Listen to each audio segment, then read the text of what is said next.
Et à Jérusalem, nous retrouvons effectivement notre correspondant Olivier Granilic. Bonjour Olivier, et on commence par la crise sanitaire en Israël, Covid-19 avec un taux de contamination de plus en plus élevé chez les enfants. Oui, bonjour Ilana. En effet, c'est la docteure Sharon Alroey-Price que vous connaissez maintenant. C'est la directrice de la santé publique au ministère de la Santé qui a constaté une augmentation drastique du nombre de cas de contamination chez les enfants de moins de 12 ans. Elle a mis aussi en garde d'une augmentation du nombre d'hospitalisations à l'étranger d'enfants de 5 à 12 ans. Près de 72% de tous les jeunes de 12 à 15 ans ont reçu au moins une dose du vaccin Covid, mais moins de 3% ont reçu une injection de rappel. Et puis parmi les enfants âgés de 5 à 11 ans, seulement 14% ont reçu une première dose de vaccin après être devenus éligibles. C'était il y a un mois. Et la pandémie n'épargne personne, ni même la fille du Premier ministre israélien.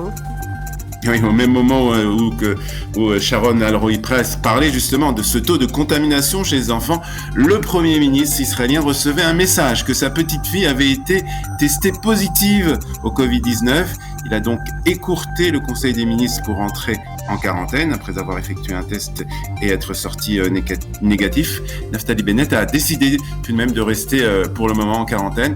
Il en a été de même pour la ministre de l'Éducation, Yifat Sacha Bitton, dont la fille aussi a été testée positive au coronavirus. Et c'est dans ce contexte d'augmentation du nombre de contaminations et surtout pour éviter un effondrement des services hospitaliers qu'Israël a autorisé l'utilisation de la pilule anti-Covid Pfizer. En effet, Ilana, le ministère israélien de la Santé a donné son accord hier pour une utilisation d'urgence de la pilule anti-Covid de Pfizer. La pilule anti-Covid sera donc disponible gratuitement en Israël pour les personnes présentant des risques élevés de développer des formes graves. Selon les essais cliniques, la pilule du laboratoire américain permet de réduire de près de 90% les hospitalisations et décès chez les personnes à risque avec une prise donc dans les premiers jours après l'apparition des symptômes. Bonne nouvelle pour les touristes, oui. Le ciel israélien pourrait réouvrir d'ici 2 semaines. Oui, c'est en tout cas ce que conseille un comité d'experts israéliens.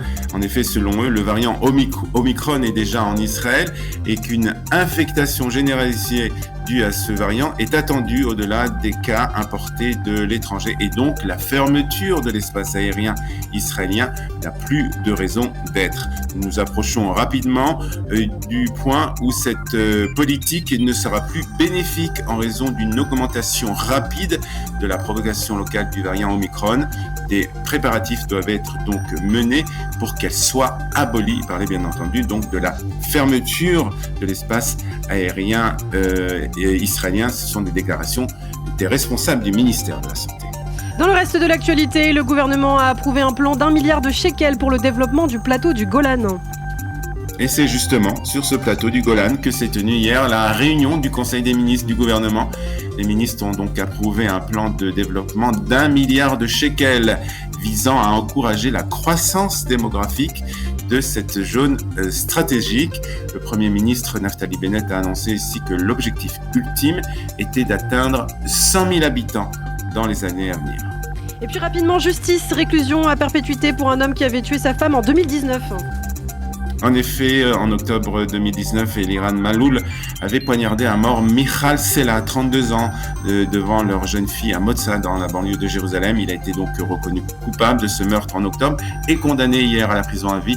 Il a également été condamné à payer 258 000 shekels pour la prise en charge de sa fille qui est élevée par les parents de Michal Sela.